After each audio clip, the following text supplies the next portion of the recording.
मौतों की संख्या बढ़ रही है हर दिन। मेरे ख्याल से देश में अभी हर दिन 120 से 150 लोग वायरस से मर रहे हैं। ये अमेरिका से कहीं बेहतर है, लेकिन ये न तो कोई सांत्वना है और न ही समाधान है, क्योंकि जब हम लॉकडाउन खोलेंगे, अमेरिका ने उतनी सख्ती से लॉकडाउन नहीं किया जितनी सख्ती से हमने किया। लॉकडाउन के बावजूद ये हो रहा है। जब हम लॉकडाउन को ढीला करेंगे तो आप अंदाज़ा लगा सकते हैं। तो मैं चाहता हूं कि आप जहां भी हों, आप ये समझ लें कि सोशल डिस्टेंसिंग को कायम रखने की और दूसरे सभी प्रोटोकॉल्स जिनके बारे में बार बार कहा जा चुका है, उनका पालन करने की असली जिम्मेदारी दरअसल 17 मई से शुरू होती है। अभी तक हम में से ज़्यादातर लोग खुद को सबसे अलग रखने के कारण सुरक्षित रहे हैं। अब जब हमें बाहर निकलना होगा और दूसरे लोग अंदर बाहर होने लगेंगे, तभी असली चुनौती सामने आएगी। हम कितने जिम्मेदार और समझदार हैं, वाकई तभी इसके मायने होंगे लॉकडाउन पूरा होने के बाद, जब आर्थिक प्रक्रिया शुरू होगी। तो क्या ये काबू से बाहर चला जाएगा या क्या होगा, हमें ये देखना होगा। तो ऐसे बहुत से लोग हैं जो कह रहे हैं कि हर तरह के लोग वैज्ञानिक भाषा झाड़ रहे हैं और कह रहे हैं कि हम झुंड इम्यूनिटी विकसित कर लेंगे। देखिए, झुंड इम्यूनिटी विकसित करने के लिए कम से कम 60 से 70% आबादी को इन्फेक्टेड होना चाहिए। अगर ऐसा होता है तो हम बुजुर्ग लोगों की आबादी के एक बड़े हिस्से को मिटा देंगे। 75 साल से अधिक उम्र के लोग, हम दुनिया में उस आबादी को लगभग मिटा देंगे।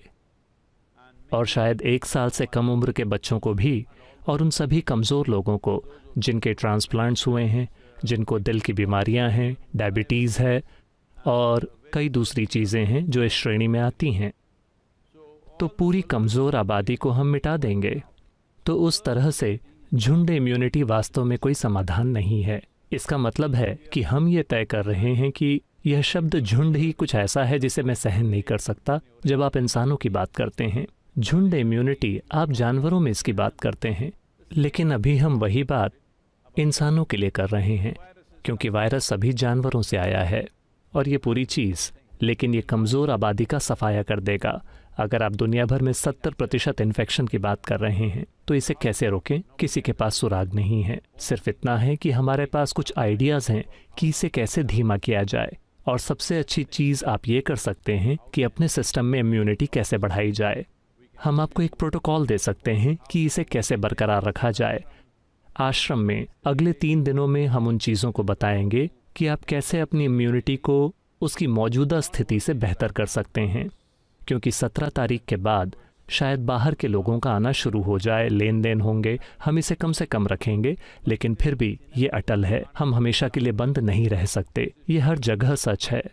तो ये महत्वपूर्ण है। कुछ सरल बातें। एक बात है सोशल डिस्टेंसिंग का सख्त पालन करना। ये आपका धर्म बन जाना चाहिए। ठीक है, मैं कह रहा हूं कि अगर आप धार्मिक हैं तो, वरना ये आपकी साधना बन जानी चाहिए। तो योग केंद्र में हर कोई सुबह नीम बॉल खाता है, नीम और हल्दी। तो अगले 2 दिनों में हरी बॉल गायब हो जाएगी, केवल हल्दी की बॉल होगी, लेकिन नीम के पत्ते होंगे।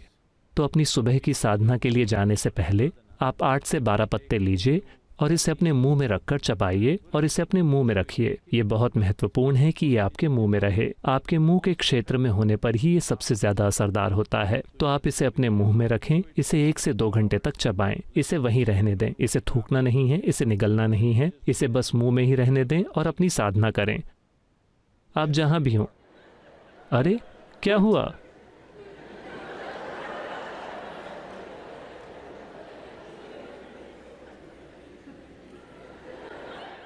नहीं, मैं बस साधना हॉल में सांस की बदबू से बचने की कोशिश कर रहा हूं। तो आप चाहे जहां भी हों, कम से कम इस देश में आपको नीम के पत्ते मिल जाएंगे। आप ऐसा कर सकते हैं। दूसरे देशों में दूसरी जड़ी बूटियां और चीज़ें हो सकती हैं जहां नीम के पत्ते नहीं मिलते हैं, लेकिन सबसे अच्छा होगा कि आप पता लगाएं। मैं कोई सुझाव नहीं देना चाहता, मैं उसके साथ परिचित नहीं हूँ। हल्दी बॉल्स को रोज़ मिक्स करना, अगर आपके पास ऑर्गेनिक हल्दी है, हम इस पर काम करते रहे हैं, शायद 1 महीने के अंदर हमारे पास अच्छी तरह से विकसित ऑर्गेनिक हल्दी की सप्लाई होगी, जो शायद आम हल्दी की तुलना में थोड़ी महंगी हो, लेकिन ये सबसे अच्छा तरीका है कि हर दिन सुबह आप इसका सेवन करें और इसे कुछ भी खाने से पहले पेट में रहने दें, कम से कम 1 घंटे के लिए। ये आपके लिए चमत्कार करेगा। और नीलवेंबू कषायम, जिसे हम यहाँ बांट रहे हैं सभी गांवों में, यहाँ के मजदूरों को और सभी को, प्रवासी मजदूरों और सभी को। एक चीज़ हमने ये देखी है कि तमिलनाडु के इस हिस्से में जहाँ हम काम कर रहे हैं, पिछले 2 महीनों में कोरोना का एक भी केस नहीं हुआ है, एक भी केस नहीं।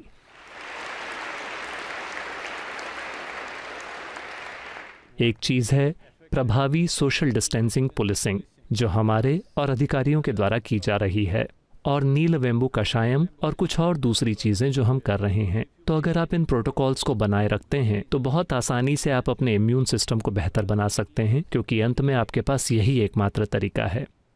एक और बात यह है कि ये आंवले का सीज़न है। तमिल में नल्लिकाई, कन्नड़ लोगों के लिए बित्तर नल्लिकाई। तो अभी सीज़न चल रहा है। वो बड़ा वाला आंवला नहीं जो गोल्फ बॉल जैसा होता है, वो हाइब्रिड आंवला है।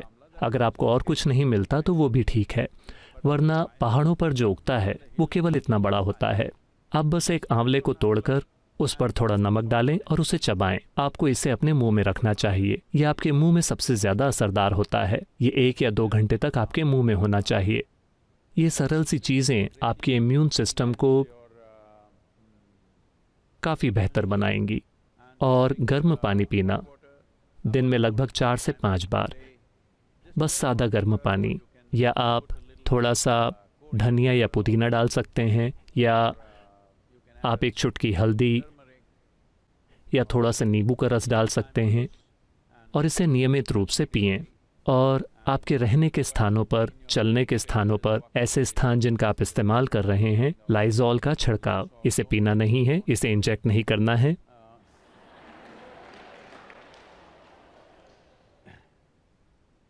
और ये यहाँ योग केंद्र में होगा।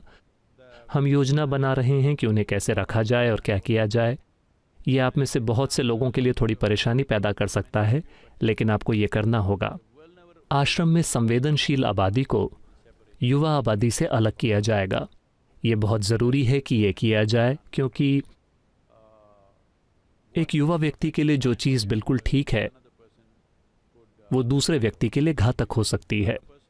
तो हम संवेदनशील आबादी को अलग करना चाहते हैं। ये काम चल रहा है।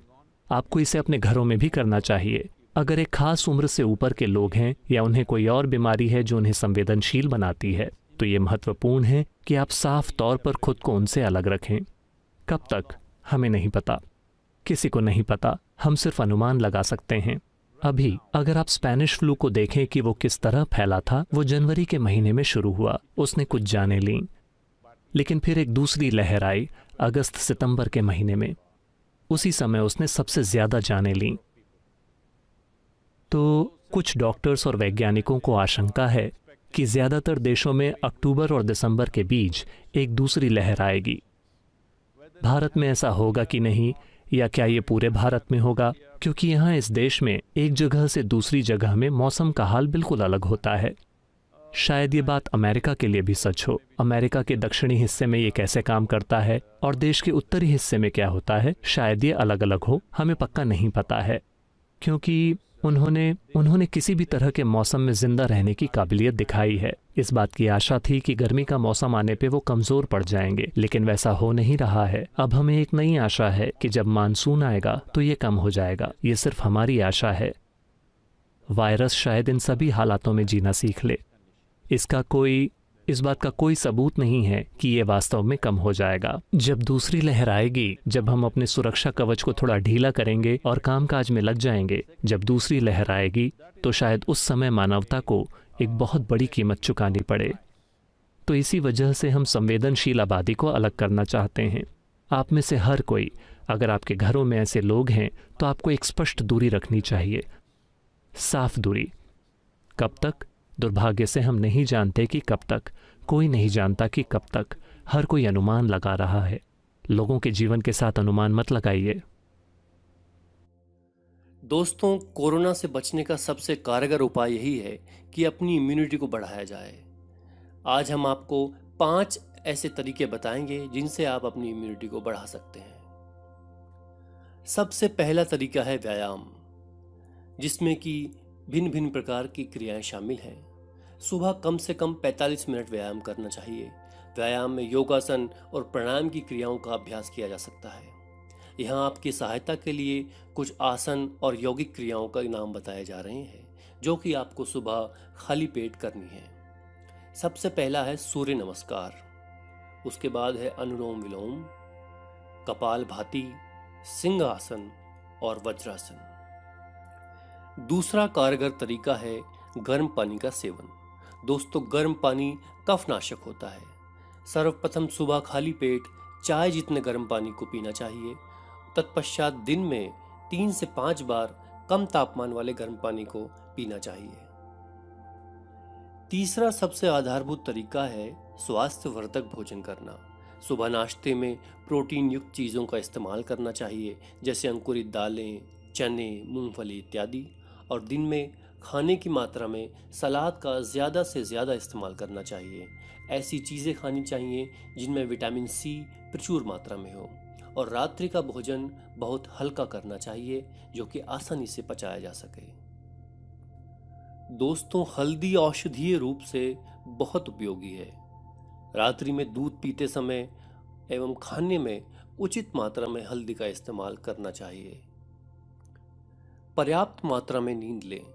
कोशिश करें कि जल्दी सो जाएं। दिन में ना सोएं। दिन में सोना कफ बढ़ा सकता है। दोस्तों, अब हम आपको कुछ ऐसी चीजें बताएंगे जो कि हमारी इम्यूनिटी के लिए बहुत ही घातक सिद्ध होती हैं। जैसे चीनी और नमक का सेवन कम से कम करना चाहिए। बाहर का खाना खाने से बचना चाहिए। भोजन में तेल का प्रयोग कम से कम करना चाहिए। अल्कोहल और सिगरेट का इस्तेमाल बिल्कुल भी नहीं करना चाहिए। दोस्तों, ये हमारी इम्यूनिटी को एकदम से कम कर देता है। दोस्तों, आप सभी से रिक्वेस्ट है कि आप इस वीडियो को अपने सभी दोस्तों एवं परिवारजनों के साथ ज़रूर शेयर करें, जिससे वे सभी अपने स्वास्थ्य के प्रति जागरूक हो सकें और आने वाली परिस्थितियों से लड़ने के लिए खुद को तैयार कर सकें।